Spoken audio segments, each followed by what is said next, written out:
ଶୋଇଥିବା ବେଳେ ଛାତ୍ରଙ୍କ ଆଖିରେ ଫେବିକ୍ୱିକ୍ ଅଠା ଲଗାଇଦେଲେ ସହପାଠୀ ଛାତ୍ର।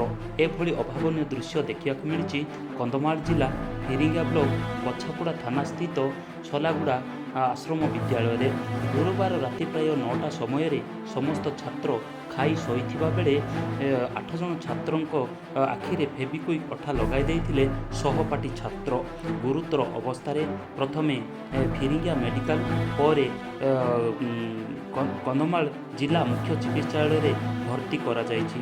କିନ୍ତୁ ଶିକ୍ଷକମାନେ ଅବହେଳା ହେତୁ ଏଭଳି ପରିସ୍ଥିତି ଉପୁଜୁଛି ବୋଲି ଯାହା ଜନସାଧାରଣରେ ଚର୍ଚ୍ଚା ହେଉଛି ଏବଂ ଏ ନେଇକି ମଧ୍ୟ ଯେ ବିଦ୍ୟାଳୟରେ ଶିକ୍ଷକମାନେ ଅବହେଳା କରୁଥିବା ନେଇକି ସଲାଗୁଡ଼ା ସରପଞ୍ଚ ରୋହିତ କହଁର ବାରମ୍ବାର ଅଭିଯୋଗ କରିଥିଲେ ମଧ୍ୟ କୌଣସି ପଦକ୍ଷେପ ନିଆଯାଉନଥିଲା, ଯାହାକି ବ୍ଲକ ପ୍ରଶାସନିକ ଅଧିକାରୀ ଏବଂ ଜିଲ୍ଲା ଅଧିକାରୀଙ୍କୁ ମଧ୍ୟ ବାରମ୍ବାର ଗୁହାରି ଜଣାଇଛନ୍ତି, କିନ୍ତୁ କୌଣସି ମଧ୍ୟ ପଦକ୍ଷେପ ନିଆଯାଉନଥିଲା, ଯାହାକି ଏଭଳି ଚିତ୍ର ଆଜି ସାମ୍ନାକୁ ଆସିବାକୁ ପଡ଼ିଲା।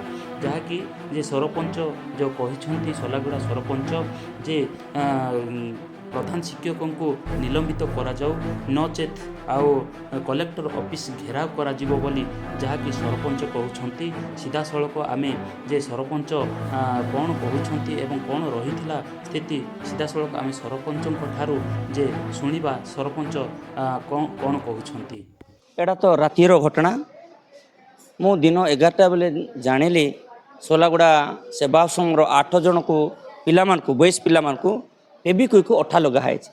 ଯେତେବେଳେ ମୁଁ ଜାଣିଲି ଫୁଲବାଣୀରେ ଥିଲି, ସାଙ୍ଗେ ସାଙ୍ଗେ ଗୁଛାପଡ଼ା ମେଡ଼ିକାଲକୁ ପହଞ୍ଚିଥିଲି ଏବଂ ସେହି ଭିତରୁ ଜଣକୁ ପିଲାକୁ 8 ଜଣ ଭିତରୁ ଜଣକୁ ପିଲାଙ୍କର ଯେହେତୁ ଔଷଧ ଲଗାଲଗି କରି ଭଲ ହୋଇଯାଇଥିଲା, ଆଖି ଦେଖିପାରିଲା ଏବଂ 7 ଜଣଙ୍କୁ ଯେତେ ହେଲେ ଆଖି ଦେଖିପାରୁନଥିଲେ ତୁରନ୍ତ ମୋ ବୁଲରରେ ବସାଇକିନା ମୁଁ ଫୁଲବାଣୀ ମେଡ଼ିକାଲରେ ସାଙ୍ଗେ ସାଙ୍ଗେ କାଜୁଆଲିଟିରେ ଜଏନ୍ କଲି ଏବଂ ତାଙ୍କର ଚିକିତ୍ସା ଚାଲିଛି। ଯେତେବେଳେ ମୁଁ ସୋଲାଗୁଡ଼ା ଗ୍ରାମ ପଞ୍ଚାୟତ ସରପଞ୍ଚ ହିସାବରେ ମୁଁ ବାରମ୍ବାର ଫିରିଙ୍ଗା ବ୍ଲକ ପଞ୍ଚାୟତ ସମିତିରେ ମଧ୍ୟ ମୁଁ ମିଟିଂରେ ଡବ୍ଲ୍ୟୁ ମ୍ୟାଡ଼ାମ୍ ଏବଂ ବିଡ଼ିଓଙ୍କୁ ସମସ୍ତଙ୍କୁ ଏବଂ କଲେକ୍ଟରକୁ ମଧ୍ୟ ମୁଁ ଜଣାଇଥିଲି ସୋଲାଗୁଡ଼ା ସେବାଶ୍ରମରେ କୌଣସି ମାଷ୍ଟର ରହୁନାହାନ୍ତି, ଯାହାଫଳରେ କି ପିଲାମାନଙ୍କର ବିଭିନ୍ନ ଅପରିସ୍ଥିତିକର ସୃଷ୍ଟି ହେଉଛି। ଏକଥା ମୁଁ କମ୍ପ୍ଲେନ୍ କରିଥିଲି, କିନ୍ତୁ ଜିଲ୍ଲା ପ୍ରଶାସନ ଅବହେଳା ଯୋଗୁଁ ଆଜି ଏଭଳିଆ ଅଭାବନୀୟ ଘଟଣା ଘଟିଛି। ସେଥିପାଇଁ ମୁଁ କହୁଛି ଏ ମାଷ୍ଟରମାନେ ନ ରହିବା ଯୋଗୁଁ ଏଭଳିଆ ହେଇଛି। ଯଦି ଆଜି ମୁଁ ସମସ୍ତ WPITDA ସମସ୍ତେ ଆସିଥିଲେ ଦେଖିଲେ, ତାଙ୍କୁ ମଧ୍ୟ ମୁଁ କହିଛି ଯଦି ତାଙ୍କ ଉପରେ ଯଦି ଦୃଢ଼ କାର୍ଯ୍ୟାନୁଷ୍ଠାନ ଗ୍ରହଣ ନ କରାଯାଏ, ମାଷ୍ଟରକୁ ଯଦି ସସ୍ପେଣ୍ଡ ନ କରାଯାଏ, 16 ତାରିଖ ଦିନ ଗୁରୁତ୍ୱପୂର୍ଣ୍ଣ ମୁଁ ଶିକ୍ଷକ ଅଭିଭାବକମାନଙ୍କର ମିଟିଂ ଡାକିବି ମୋର ପଞ୍ଚାୟତବାସୀଙ୍କୁ ଏବଂ 17 ତାରିଖ ଦିନ ହେଲା ବେଳକୁ କଲେକ୍ଟର ଅଫିସ୍ ଘେରାଉ କରିବୁ।